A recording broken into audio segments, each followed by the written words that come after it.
Olá, boa noite. Está começando aqui pela TV Pantanal, canal 22, uma emissora do Grupo Gazeta de Comunicação.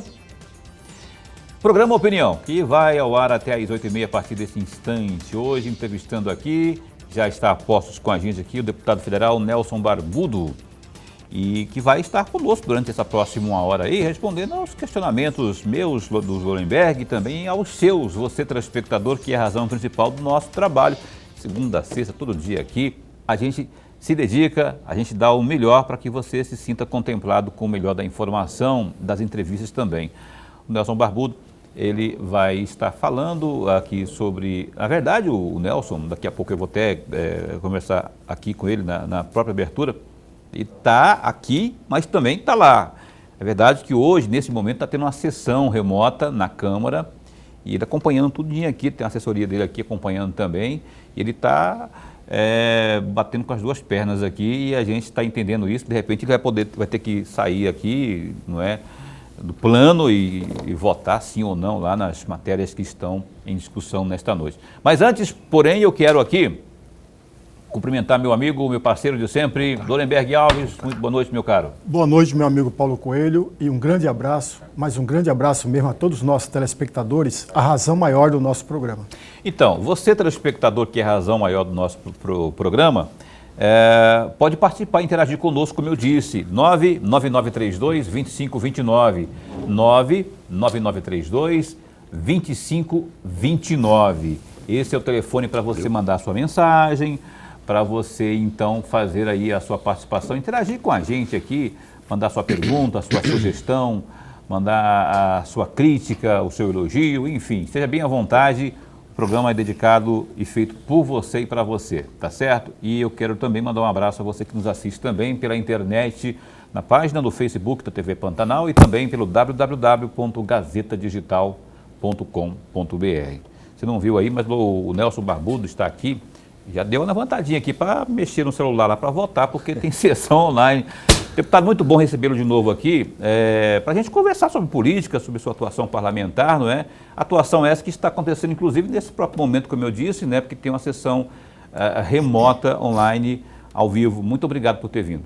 Eu que agradeço o professor por mais uma vez estar aqui, e o convite é sempre bem-vindo, porque o jornalismo precisa ser feito para que possamos transmitir aos telespectadores e aos internautas um pouco do nosso trabalho, em função de que nós somos funcionários do povo. Verdade. Como diria o Cajuru, né? Sou servidor do povo, dizia lá atrás e continua dizendo o senador Cajuru. Agora, o Nelson Barbudo, essa questão do trabalho online, da sessão remota, o que está tendo votação nesse momento aqui agora? Por exemplo, eu sei que a situação lá da privatização dos Correios já ocorreu hoje. Já. Como é que ficou o resultado? Como é que você se portou, o senhor se portou diante dessa votação? Eu votei pela urgência, nós votamos a urgência do projeto. Foi pela urgência. Isso, não foi votado ainda sim. O projeto em si. Nós votamos a urgência, então eu votei sim, porque eu sou favorável à privatização dos Correios. Então agora, a partir da aprovação da urgência, a qualquer momento ele está apto a ser colocado a votação de fato no plenário. Em apreciação. Então, em apreciação no plenário. Perfeito. E agora parece que está tendo... Aliás, eu escutei hoje uma discussão muito árdua e ácida e talvez polêmica, mas em torno de um projeto, de uma parlamentar do Cidadania, que salvo engano, o 55/95, que trata aí de tornar essencial o trabalho da educação, o serviço de educação, os serviços da educação essenciais, não é? O senhor vai se portar como? O senhor vai votar como? Favorável. Favorável, eu vou votar. O senhor entende que... Entendo que é essencial. É essencial, né? É. E uma vez tornando essencial, o que passa a ser considerado em tempos de pandemia? Que ele vai voltar à normalidade das aulas, né? Eu sempre fui favorável à normalidade das aulas, tendo em vista que os jovens, eles têm muito pouco contaminados, né? Crianças, por exemplo, eu não vejo o motivo de não existir aulas, por exemplo, até os 16 anos. As pessoas contaminadas se a gente for fazer a porcentagem dos contaminados até 16 anos, é 0,00 alguma coisa. Então, eu acho que nós estamos tendo um prejuízo muito grande com o fechamento das escolas. Tem que se tomar os cuidados, o distanciamento, com toda a cautela, né?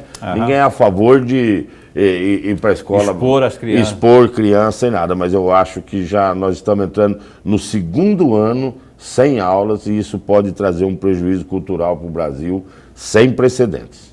Professor Lorenberg, por favor, chega mais. Deputado, antes de mais nada, nossa alegria, nosso prazer e honra de tê-lo mais uma vez aqui. A primeira vez foi muito boa a participação do senhor. Repercussão boa, né? Exatamente. Hoje eu não tenho dúvida nenhuma que vai ser muito melhor do que a primeira vez que o senhor esteve aqui. Ganha todos nós, sobretudo o nosso telespectador. Eu vou aproveitar uma frase que o senhor trouxe lá na primeira pergunta a respeito dos Correios. E aí o senhor registrou, e muito bem, para que o amigo telespectador possa entender. Votou-se não a privatização, mas a questão da urgência da matéria. Da matéria. Com relação a isso, 280 votos a favor da urgência da privatização do Correio, do projeto, melhor dizendo, e 165 votos contrário. Nós estamos falando exatamente da PL, ou Projeto de Lei 591. O senhor já respondeu a minha primeira pergunta, deputado. O senhor votou favorável, ou seja, o voto do senhor está incluído nesses 280 votos. E aí eu vou acrescentar mais duas perguntas. A primeira pergunta é exatamente, o senhor acha que o período de pandemia, onde aumentou o número de desempregados no país, aumentou o índice percentual de pobreza no país, muita gente perdeu muito dinheiro no país, o senhor acha que o momento é propício para se discutir uma privatização, sobretudo de uma empresa como os Correios, historicamente ligado ao país todo? E a segunda questão, qual é a opinião do senhor a respeito da privatização? Por favor, dê uns 2 pontos positivos com relação à privatização dos Correios. Pois não. Eu concordo com o senhor que, infelizmente, a pandemia ela interfere no momento agora sobre a privatização. É um momento delicado, porque fazendo-se a privatização, a empresa particular que adquirir, ela pode chamar o pessoal a fazerem os acordos trabalhistas, demissão voluntária, etc. e tal. Mas eu acho que a privatização não vai ocorrer tão rapidamente assim, tendo em vista o tamanho da empresa. Ainda passarão vários meses até que se chegue à venda de fato da estatal.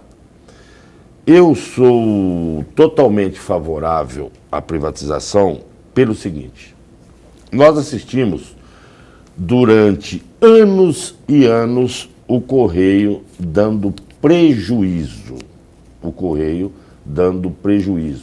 As estatais operando no vermelho. Quase todas as estatais brasileiras operam no vermelho, trazendo um déficit para o governo, que até eu estudei há poucos dias, eu lembro-me quanto era que o governo tem que bancar com o déficit das estatais. É uma cifra estrondosa. O Brasil não tem cultura e nós assistimos no dia a dia, com exceções, o funcionalismo de estatais. Eu vou ser objetivo e bem claro, salvo exceções. Toda regra tem exceções. Não estou generalizando para não dizer que eu sou contra o funcionalismo público. Eu não sou contra. Existem serviços essenciais e devem ser tocados pelo Estado. Mas, de maneira geral, criaram-se, se eu não me engano, eu estudei essa semana quase mais de 1000 estatais, né, se eu não me engano. São 1000. Tem estatal que o governo federal nem conseguiu achar ela ainda e ela funciona. Então, eu acho que o cidadão brasileiro, o Brasil sendo um país novo, ele não está preparado para estar do lado de dentro do balcão e oferecer um serviço de qualidade. Eu vou repetir, Lorenberg, mais uma vez, que eu não sou contra funcionário público, tem muito funcionário público bom. E outra coisa, a estabilidade de emprego na estatal transforma aquela empresa em baixa produtividade. Vamos ser bem claros, vamos falar o português correto aqui. O meu cai no fim do mês, doa quem doer e eu vou atender depois.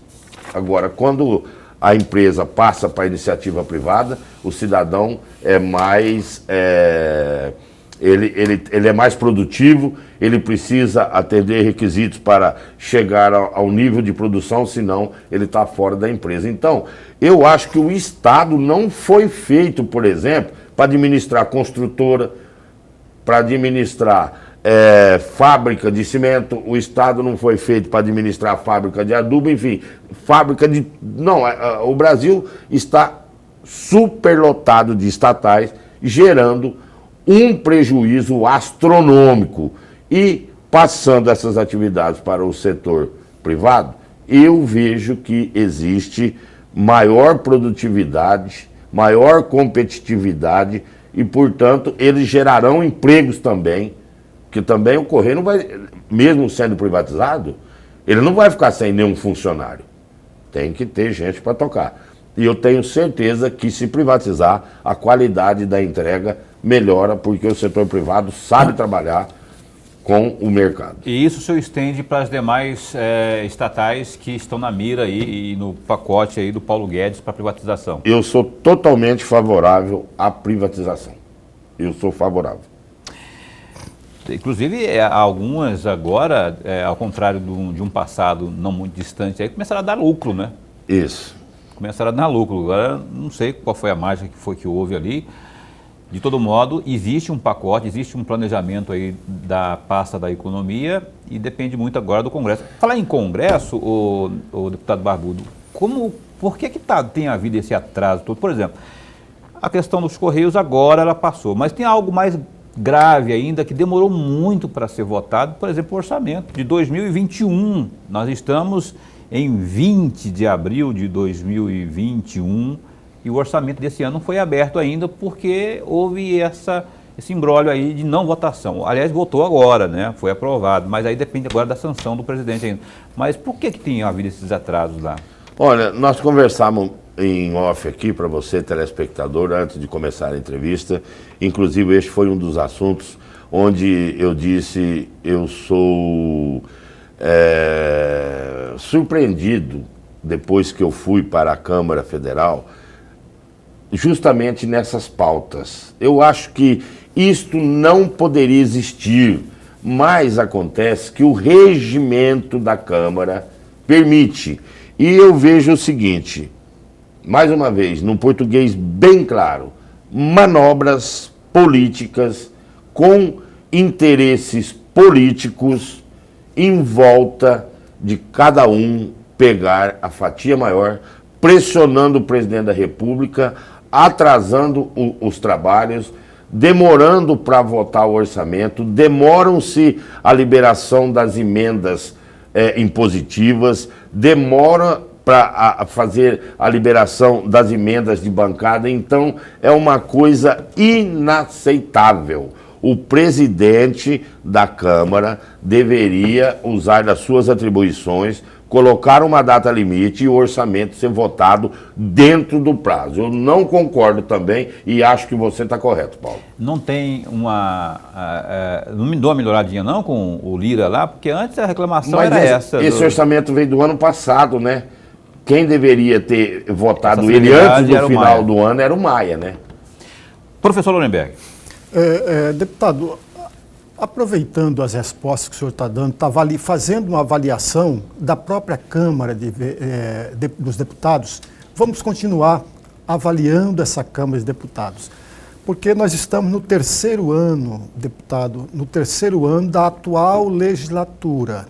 E o senhor, no primeiro mandato, o senhor com certeza tem uma avaliação mais apurada sobre o desempenho da própria Câmara dos deputados. E eu gostaria muito de ouvir do senhor 2 pontos positivos que o senhor pode apresentar para todos nós durante essa legislatura, 2 pontos positivos e 2 pontos negativos da Câmara.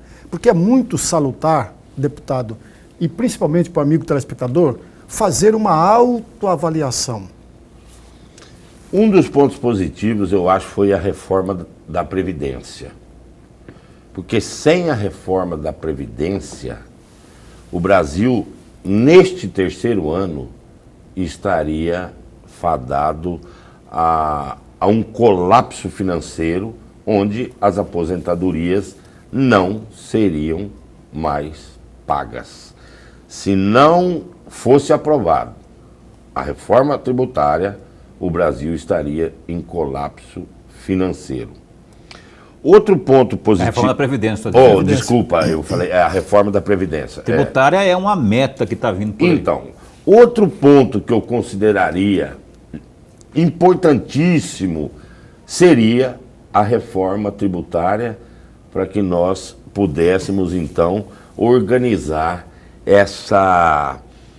esse emaranhado de impostos, que o Brasil é o país que mais cobra imposto no planeta Terra, e nós ainda suportamos essa carga e continuamos produzindo, mas ele atrapalha a competitividade. Então, eu acho que a gente vai votar, porque foi um compromisso do Lira para que nós conduzíssemos que ele colocasse a reforma tributária urgente na Câmara, para que nós possamos dar, então, para o povo essa tranquilidade, onde os empresários possam trabalhar com mais segurança, pagando menos impostos.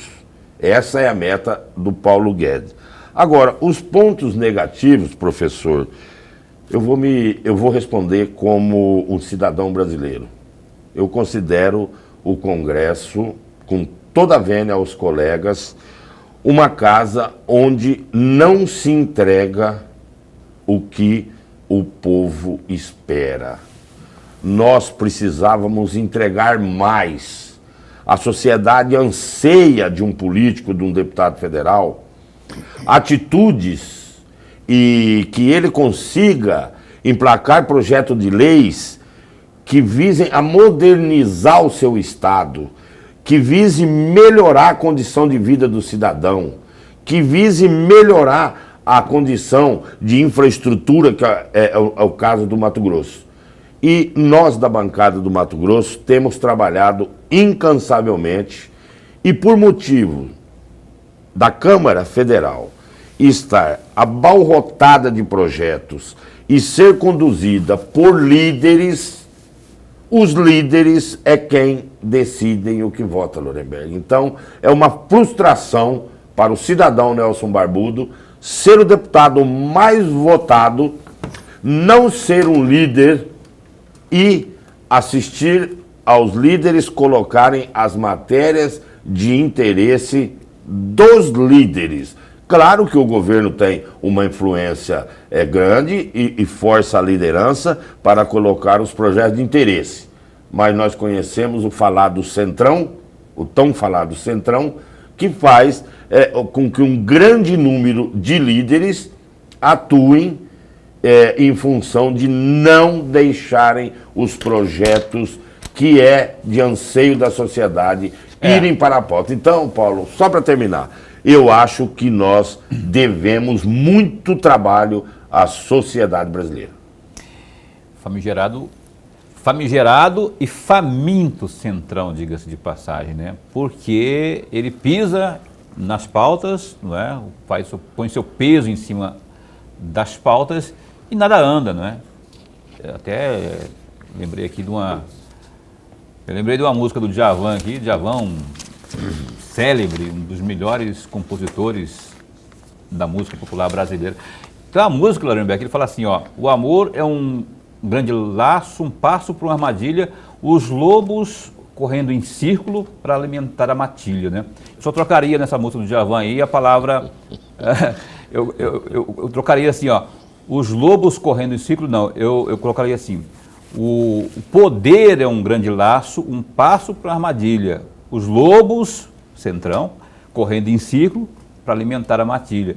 Poder, eles querem poder. Então, em função disso, quando o poder não sai, eles acabam sentando sobre a pauta e ela não anda, e aí estamos no problema que estamos aí. Eu sei que foi um pouco de poesia aqui só para ilustrar, não é? Porque o poder realmente é aquilo que deixa os bugalhados os olhos aí dos líderes do Centrão, que é quem está mandando hoje lá no Congresso Nacional. Tô certo ou tô com razão? Concordo em muito do que o senhor falou, concordo muito com o que o senhor falou. Não, mas assim, Centrão, eu não vou nem comentar mais aqui, porque quem comenta aqui é o Lorenberg e eu só estou dando uma pincelada aqui. Opinião vai dar um tempinho para um intervalo comercial. E você tem alguma pergunta aí, você pode mandar via WhatsApp, 99932-2529. Nelson Barbudo, deputado federal do PSL, está conosco aqui, vai continuar com a gente até as 8h30. Um breve intervalo, a gente volta já já, um instante só. Ok, a gente retoma a entrevista aqui ao vivo com o deputado federal Nelson Previdente, Nelson Ned Previdente, também conhecido carinhosamente por Nelson Barbudo, que é o deputado federal do PSL por Mato Grosso. Antes de seguirmos aqui, a gente vai agora com os destaques do Gazeta Digital, www.gazetadigital.com.br. Começamos falando da pandemia, rapaz. Mato Grosso registra 65 mortes e quase 2.000 novos casos. Mato Grosso registrou 65 mortes e 1.951 novos contágios pela Covid-19 nesta terça-feira, dia 20, por meio de boletim divulgado pela Secretaria de Estado de Saúde, a SES. Com a atualização, a Secretaria de Estado de Saúde, Mato Grosso passa a contabilizar mais de 346.700 casos, dos quais, em cerca de 9.200 ocorrências, as vítimas não resistiram. A alta no número diário de mortes e novos casos tem se mantido constante nos últimos meses, em paralelo à alta na ocupação de unidades de terapia intensiva. Hoje, o Estado registra ocupação de UTIs na casa de 96,6%, enquanto o mesmo índice para leitos de enfermarias é de 53%. Devido à alta ocupação, filas de espera por leitos foram formadas no Estado. Contudo, ao longo desta semana, diminuiu o número de pessoas que esperavam pelos leitos. Essa é uma notícia até boa, né? Ou não tão trágica. Houve uma sensível redução aí no número de pessoas que estavam aguardando por leitos de UTI, conforme notícia aí que você verificou e pode saber mais detalhes no Gazeta Digital. Que tem também esse outro destaque aí, ó. Apenas serviços considerados essenciais funcionam nesta quarta-feira em Cuiabá. O feriado do Dia da Inconfidência, conhecido como Dia de Tiradentes, nesta quarta-feira 21, será de portas fechadas nos órgãos públicos da administração estadual, também na municipal e federal. Apenas os serviços essenciais como saúde, coleta de lixo, manutenção e distribuição de água, a defesa civil, a fiscalização e também orientação aí do trânsito serão mantidos. Na saúde, as unidades de urgência e emergência, pronto-socorro ou pronto atendimento, no caso as UPAs, funcionam regularmente. Além dessas, as policlínicas e também o Hospital e Pronto-Socorro Municipal de Cuiabá também. Vale lembrar que os polos de vacinação contra o coronavírus estarão funcionando.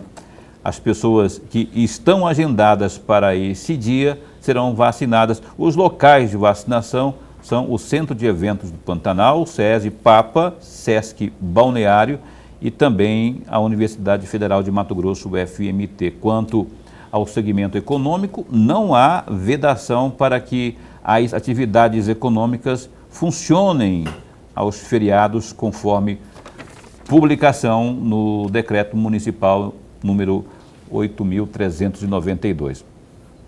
Sendo assim, o comércio em geral, o varejista e atacadista, que antes funcionavam de segunda-feira a sábado, das 8 às 18 horas, também poderão abrir as portas nos feriados no mesmo horário. Tá aí, portanto, quanto ao feriado de amanhã, tudo no gazetadigital.com.br, dá uma clicadinha lá, onde você vai ter essas e outras informações, economia, política, futebol, esporte como um todo, enfim, no Gazeta Digital. Eu vou pedir para o Lorenberg abrir essa rodada de perguntas aqui ao deputado Nelson Barbudo. Por favor, deputado. Por favor, professor. Deputado, o senhor, de acordo com os dados que eu peguei da Câmara Federal, o senhor é primeiro vice-presidente da Comissão de Agricultura, Pecuária e Abastecimento e Desenvolvimento Rural. Provavelmente, aí, por favor, me corrija se eu estiver equivocado, provavelmente nesse período de pandemia as comissões não têm trabalhado como deveriam trabalhar. É isso? Não, elas têm trabalhado online, tem sessão toda semana, só não a sessão presencial, mas toda semana está tendo sessão na Comissão de Agricultura da Câmara. Sessão remota. Sessão remota. Então, dentro disso aí, deputado, o senhor pode destacar uma ação ou um projeto ou uma ideia discutida nessa comissão que o senhor poderia fazer um comentário a respeito? A reforma fundiária. A reforma fundiária tem sido uma das matérias mais focadas, tanto da Frente Parlamentar da Agricultura, que eu também sou vice-presidente, como na Comissão de Agricultura. A reforma fundiária, nós consideramos ela o gargalo da agricultura. O agricultor sem escritura de sua terra, Lorenberg e ao telespectador, ele não tem identidade própria. E nós queremos, aliás, nós tínhamos no ano passado a MP 910, onde, por capricho, o senhor Rodrigo Maia deixou caducá-la. Nós trabalhamos 2019, praticamente meados de 2020, para elaborarmos uma MP. Conseguimos o consenso do Centrão, inclusive a oposição concordou com inúmeros artigos e emendas da MP 910, e quando chegou no último dia do prazo, simplesmente o grande Rodrigo Maia nos informou que não a colocaria em votação, jogando por terra um trabalho praticamente de 1 ano e meio. Retomamos aos trabalhos e, sobre sua pergunta, a regularização fundiária, dentre tantos outros temas que são debatidos na Comissão da Agricultura, ela é a menina dos olhos dessa comissão, eu vejo assim, e a nossa presidente Aline também tem uma preocupação muito especial, porque o nosso estado, Lorenberg, professor, é um estado que, se nós não avançarmos na regularização fundiária,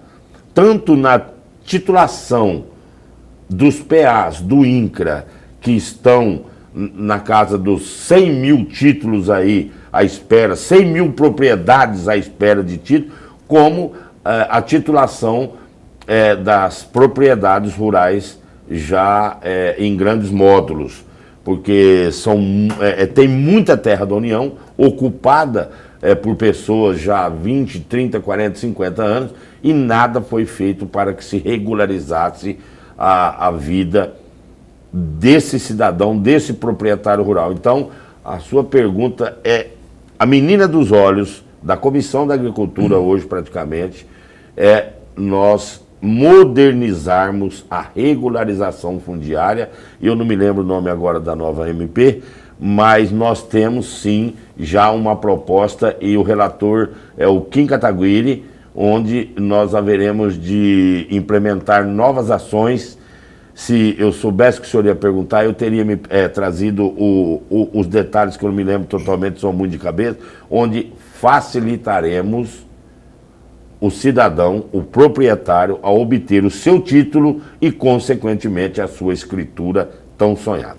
O deputado Arthur Lira, no processo de campanha para a presidência da Câmara, ele esteve reunido com a bancada aqui de Mato Grosso.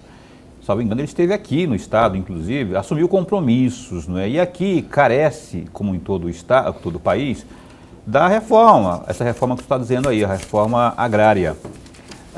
Aqui no estado é evidente, não é? E eu lembro que foi uma das reivindicações que vocês fizeram a ele. Mas, sim, assim, diante da reivindicação para o estado de Mato Grosso, está travando, está patinando, não é? Não está andando muita coisa por lá. Tá, não, fora as reuniões que tem havido na comissão. Sim, mas está tudo dentro do seu tempo. O Arthur Lira não está fugindo da responsabilidade e eu sempre tenho cobrado ele, questão de colocação que existem outras pautas importantíssimas e prioritárias. A pandemia também. Também está atrapalhando, mas ele, até na última vez que eu estive em Brasília, eu cobrei o Arthur Lira e ele me disse, Barbudo, aguarde que muito brevemente ele será colocado à votação e nós vamos dar sim um fim nesse processo, nessa MP aí, onde nós precisamos aprovar a lei da regularização fundiária. É coisa de 120 dias, eu gostaria de voltar aqui para apresentar por completo as inovações que o nosso projeto vai trazer. Vamos sim, a gente vai ter satisfação em especialmente convidar o senhor para trazer notícia boa para cá, porque notícia ruim, Deus me livre e guarde. Aliás, por falar nisso, antes de passar para o Lorenberg aqui, eu vi que deu uma redução, mas muito grande, dos movimentos do MST aqui no estado de Mato Grosso.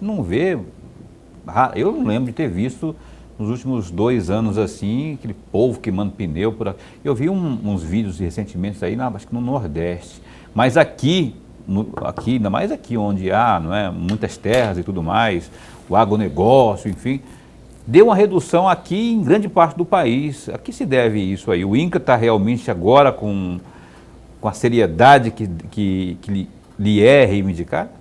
Olha, não foi o INCRA, foi uma determinação governamental, onde não se admitiria mais negociar com invasores. Eles podem ser tudo, mas louco eles não são. A partir do momento que Jair Bolsonaro assumiu, houve uma tentativa de invasão de propriedade aqui no estado do Mato Grosso. Logo a polícia militar foi acionada pelo proprietário, nós entramos em ação, eles me procuraram e o pessoal não invadiu a propriedade. E tem uma normativa do INCRA, o seguinte, propriedade invadida na marra não será aceita como premissa para que se assente o pessoal. Então, uma determinação, e o pessoal também, sabendo das atitudes do governo Bolsonaro, não estão partindo para esse lado.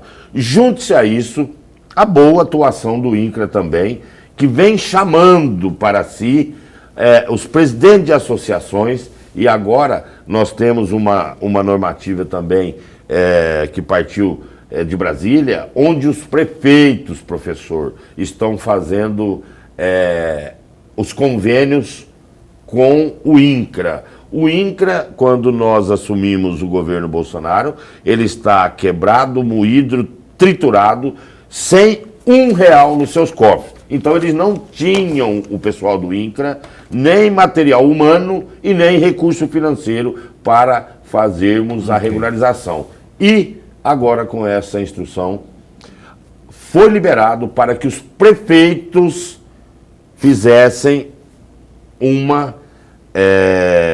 um convênio com o INCRA. Então, o prefeito cuida daquele assentamento, ajuda no georreferenciamento, coloca funcionários à disposição, uma coisa que não era permitido antes, agora é possível. E hoje eu estive no INCRA com o competente superintendente, o nosso coronel Paulista? Cunha. Não.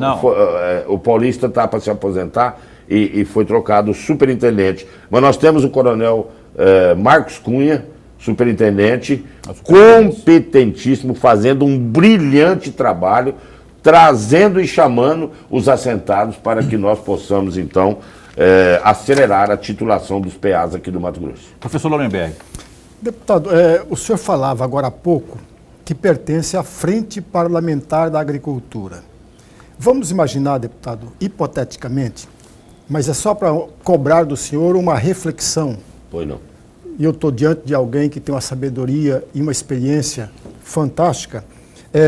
Vamos imaginar que o PSL tem no Congresso Nacional um projeto e esse projeto está em pauta para votação. Mas o PSL, em Assembleia Geral das representações do partido, decidem não aprovar esse projeto. Mas, em contrapartida, a Frente Parlamentar da Agricultura quer a aprovação desse mesmo projeto. Qual seria a decisão do deputado Nelson Barbudo diante desta situação? Vai seguir os passos do partido ou vai seguir os passos da Frente Parlamentar? Do partido. Não titubeio em responder. Sabe por quê, Lorenberg? Porque na Frente Parlamentar da Agricultura nós temos um compromisso com o agronegócio, mas cada parlamentar pode atuar de maneira que a sua consciência mande. Nós não somos uma frente parlamentar, um bloco uníssono onde ou é ou não é. Tanto é que a frente se dividiu na votação do Arthur com o Baleia. Uma parcela da frente parlamentar queria o Baleia Rossi e, inclusive, o presidente queria o Baleia Rossi e a outra turma era mais chegada e queria o Arthur Lira, como era a turma do PSL. Nós fizemos uma reunião e decidimos. Então, sobre a sua pergunta especificamente, eu voto com o governo até que eu enxergue que o meu voto não prejudica o povo brasileiro. Eu tenho votado 100% com o governo. Com o governo. A orientação do governo é sim, eu voto sim. A orientação do líder do governo é não, eu voto não. Agora, se houver alguma aberração ou uma mudança de postura filosófica do presidente e do governo, eu sou bem tocado, mas eu não ando puxado. Se eu ver que a coisa prejudica o cidadão mato-grossense, ou se eu ver que prejudica o cidadão brasileiro, nada me impede de eu votar contra o próprio governo.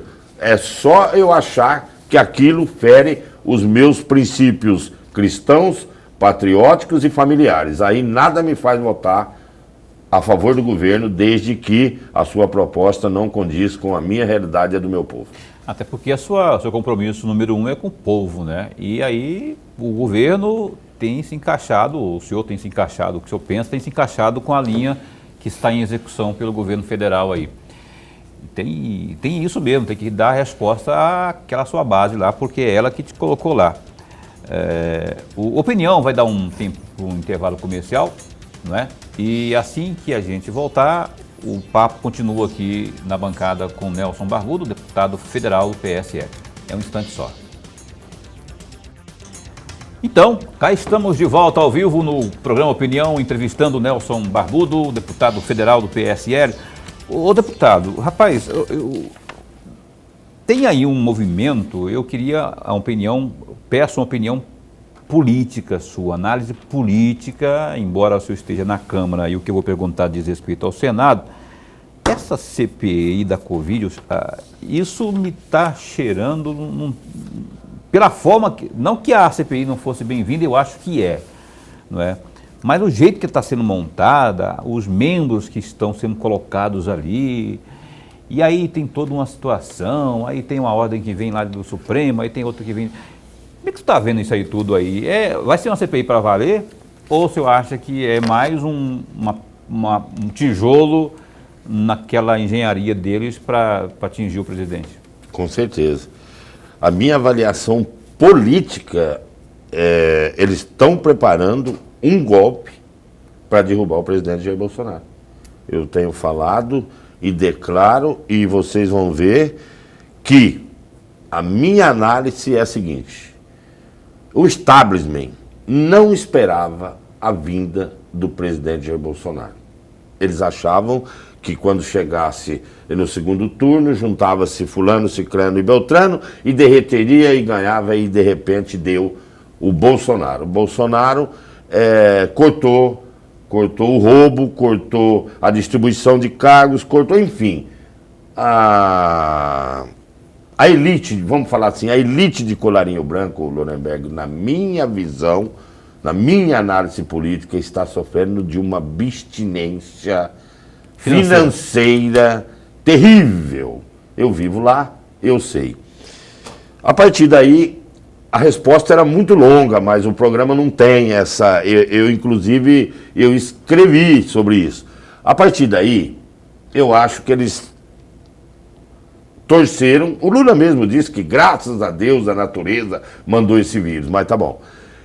Eles esperaram a derrota do Bolsonaro com o vírus, também não estão conseguindo. O Brasil vai exportar em breve. O Brasil, aliás, é o único país que está produzindo vacina fora os Estados Unidos. Tirando os Estados Unidos, que é um país, não vamos comparar com o Brasil, Canadá não produz vacina, México não produz vacina, Bolívia não produz vacina, Chile, Venezuela, bom, Cuba, a tão falada Cuba, que a medicina e a pesquisa era fantástica, não produz vacina. O Brasil está produzindo 1 milhão de vacina e tem 500 milhões contratados até no final do ano. Em breve nós seremos exportadores de vacina. O establishment enxergou que a economia não colapsou. O leilão do Tarcísio, ele teve um ágio fabuloso. O Guedes anunciou crescimento, mesmo, professor, com tudo que está acontecendo, o plano deles de derreter, o plano do calça apertada. Aliás, foi eu que pus apelido no Dória de calça apertada, a partir de um vídeo meu. O calça apertada do Dória, que aliás já está saindo da cena, não deu certo de implodir a economia brasileira. Ponto. Não conseguimos dessa forma, temos que ir da outra. Qual é a outra? O STF, mancomunado com os senadores de esquerda, estão montando um plano para então derrubar o presidente Bolsonaro numa CPI no Senado. Isso é muito perigoso, isso não vai dar certo, o povo brasileiro não vai admitir, mas está escancarado a quem quiser analisar. O STF, junto com a esquerda, está montando um plano para empichar o presidente Bolsonaro, e isso vai custar lágrima e sangue ao povo brasileiro. O povo brasileiro não vai aceitar um tapetão para derrubar o presidente Bolsonaro. E essa CPI aí, só tem gente que gosta do Bolsonaro. O Marazi, o Randolfo Rodrigues, Humberto Costa, o Drácula, né? Isso, tá tudo lá, tá tudo lá. O Ciro Nogueira. O DPVAT, né? Que é o Randolfo O Renan Calheiros, né? Renan e o Eduardo Braga, Humberto Costa. O Jader Barbalho, que tem. Isso. É só gente. É só gente adora, séria, né? Que adora o Bolsonaro. Não, e só gente séria, né? Limpa, né? Só gente limpa. Professor. Deputado, eu vou aproveitar de novo a reflexão do senhor, pegando essa mesma esteira que o senhor acabou de nos dar, aproveitando a sabedoria do senhor, exatamente para isso. Ora, por que pegar uma CPI para caçar o mandato da... Eu estou provocando o senhor. Sim. Não estou afirmando nada, estou perguntando. Por que procurar uma CPI para caçar o mandato do presidente da República, uma vez que a CPI não caça, ela investiga? E segundo, por que não fazer diferente? Tem mais de 65 pedidos de CPI contra o presidente da República. Não seria mais fácil, deputado, não seria mais fácil pegar uma desses pedidos de CPI para procurar caçar o mandato? Eu estou provocando a reflexão do senhor. A sua pergunta é normal, se nós estivéssemos num país normal. Acontece, professor, o senhor falou que a CPI não caça? Não, ela investiga. Isso, num país onde a Constituição estivesse vigente. A Constituição já foi rasgada, professor. Para eles rasgarem mais uma vez e dizer que a CPI caça, não custa nada. Nós assistimos ao desmonte da Constituição brasileira. Então, eu não posso me guiar achando que o que está escrito vai acontecer. Se fossem sérios os ministros do Supremo, o senhor estaria coberto de razão. Mas, para chegar lá no fim e eles dizerem que a CPI caça, hoje eles estão, professor,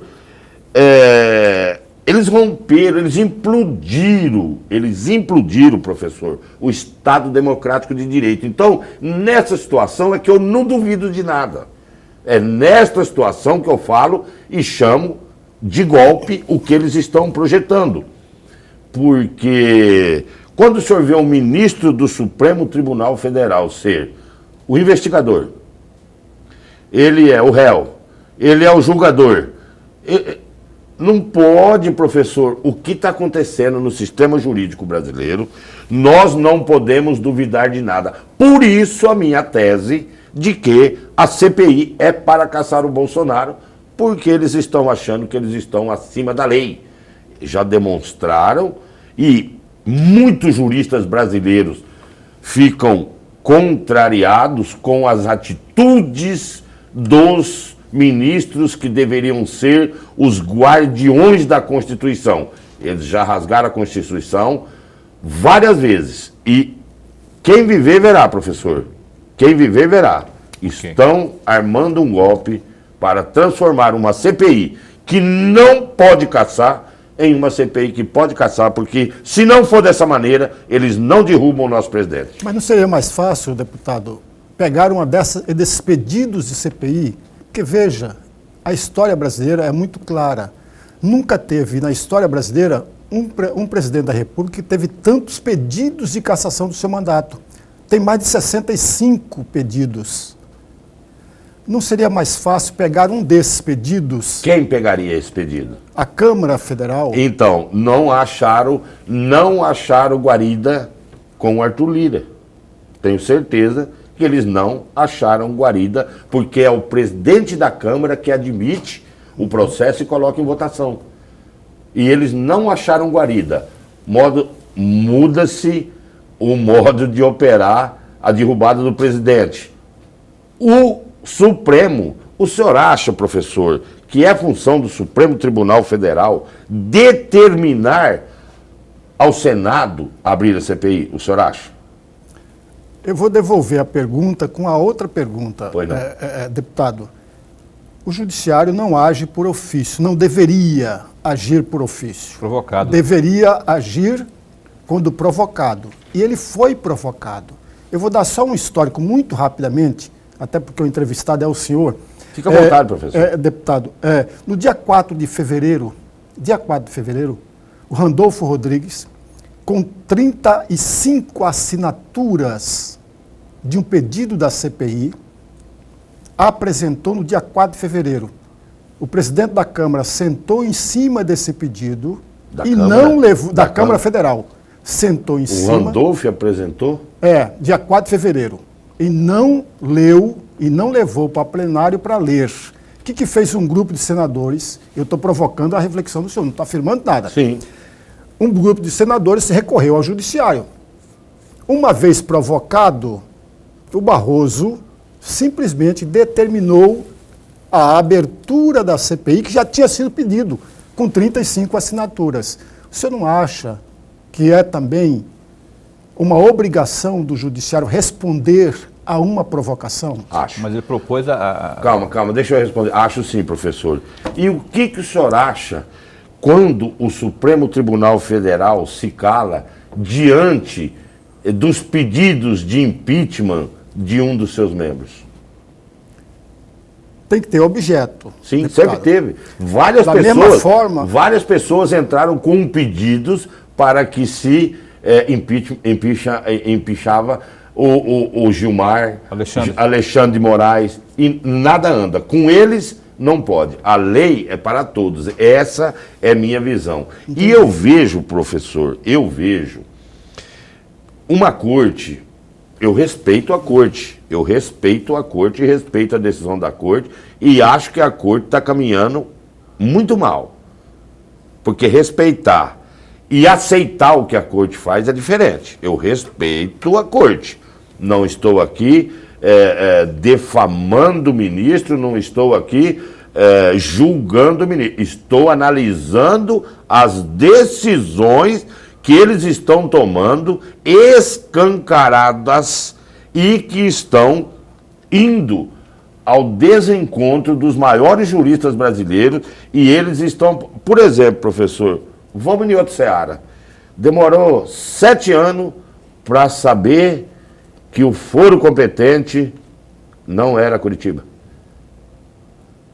Poxa, 7 anos se passaram, julgamento em primeira instância do Lula, segunda instância, terceira instância, e aí, depois de 7 anos, será que nenhum desembargador do STJ viu? Será que nenhum juiz viu que o foro não era competente? Ou será que o seu Fachin, que militou nas campanhas do PT, está protegendo o seu pupilo? Será. Falar em será, o rapaz aqui de Diamantino, o ministro Gilmar Mendes, ele hoje saiu com não chama de pérola não, mas eu fiquei assim, estava ouvindo no rádio, seguinte, ele está propondo ao Lula, está defendendo a tese de que o Lula possa pedir aí a sua indenização por ter ficado mais de 500 dias preso.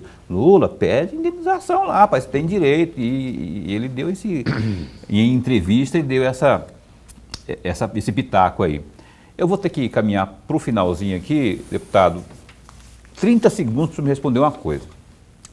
O presidente Bolsonaro, nessas conversas que ele tem nos cercadinhos da vida, né, sobre 2022, ele falou assim, eu estava vendo um vídeo, né, que teve um grupo de Mato Grosso lá provocando e tal, temos que unir a direita e tal.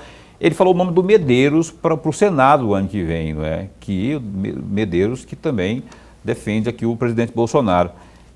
Como é que você vê a direita e essa posição do presidente aí, essa fala dele aos apoiadores aí? Muito boa, muito boa. Zé Medeiros eu considero um político de direita alinhado à nossa política de governo, e se o presidente decidir apoiá-lo, que está muito longe ainda, né? Zé Medeiros está no Podemos, Bolsonaro está sem partido, então tem muita coisa para passar. Mas eu acho que no Mato Grosso, se a direita tiver juízo, ela tem que se unir e não fazer como da outra vez, onde foi dividido entre a Coronel, Zé Medeiros e papapá, e não se chegou a lugar nenhum. Eu sou estratégico, política é com estratégia, desde que sejamos alinhados a um projeto de governo. Eu vejo com bons olhos. Zé Medeiros é um menino bom, okay, e eu sou sempre alinhado com ele, sim. E para a última perguntinha mesmo, para encerrar, mais 40 segundos para o senhor responder. Vacina, rapaz. O estado de Mato Grosso é apontado, aí aparecem vários gráficos aí que a gente vê pela televisão, nos jornais de circulação nacional, que Mato Grosso está em último lugar na vacinação. O senhor, como parlamentar, tem feito essa cobrança lá junto ao Ministério? Como que o senhor está vendo isso aí? Sim, nós temos feito através da nossa bancada. O doutor Leonardo, inclusive um médico na nossa bancada. É o líder, né? É o nosso líder, né? Ele tem, sim, pressionado, ele tem se empenhado. Aliás, nós fizemos uma grande campanha, recebemos oxigênio através da bancada. Você pode, inclusive, questionar o doutor Leonardo, que ele tem todos os dados. Eu acho uma pena e acho vergonhoso ver governador brigando com deputado, governador falando do prefeito, prefeito falando do governador. Na minha visão, do deputado Nelson Barbudo, era um momento de nós todos nos unirmos em busca de um só objetivo. Vamos vacinar o nosso povo quanto mais rápido possível. O governador Mauro Mendes parece-me que tem feito críticas ao governo Bolsonaro, tem se alinhado a governadores que são de extrema esquerda, e eu não vejo isso, ele alinha com quem ele quiser, não é problema do deputado federal, mas eu vejo isso com muita tristeza. Eu acho que nós podíamos juntar a bancada, o prefeito de Cuiabá, o prefeito de Rondonópolis, o governador, e partirmos numa grande tarefa, porque o povo mato-grossense está sofrendo, o desemprego está aí, o lockdown tem contribuído para que as empresas quebrem, fechem, e a responsabilidade não é só do Bolsonaro. Nós todos temos responsabilidade. O cidadão que não respeita o distanciamento tem, o enfermeiro que desvia a vacina tem. Portanto, povo, vamos ter e vamos ser uma grande família mato-grossense e nos unirmos em prol dos mais necessitados, que são as pessoas com maior vulnerabilidade. Eu também me enrolo, até a hora que eu não consigo falar essas coisas. Olha, Nelson Barbudo, gente, aqui o papo é tão bom que a gente queria emendar, mas não pode, porque é um horário de rede. Muito obrigado por ter vindo aqui, viu? Mais uma satisfação recebê-lo aqui, sempre aqui estamos a postos. Eu agradeço. Nelson Barbudo, do PSL, deputado federal. Agradecer também a Isa, assessora de imprensa, o Daniel que está ali, dando uma zapiada ali para ver se está tudo certo nas tramitações lá na Câmara, que é assessor também. E amanhã a gente se encontra. Amanhã a gente se encontra. Amanhã, com certeza. Amanhã a gente entrevista o Juliano Jorge, que é o presidente da Metamate. Vai falar sobre a política de mineração aqui do estado de Mato Grosso. O ouro, como é que está o ouro, o preço do ouro, a questão de perfuração de poços artesianos, enfim. A sua participação via WhatsApp. A gente espera você às 7h30 da noite no Opinião desta quarta. Até lá, fica bem, fica com Deus também.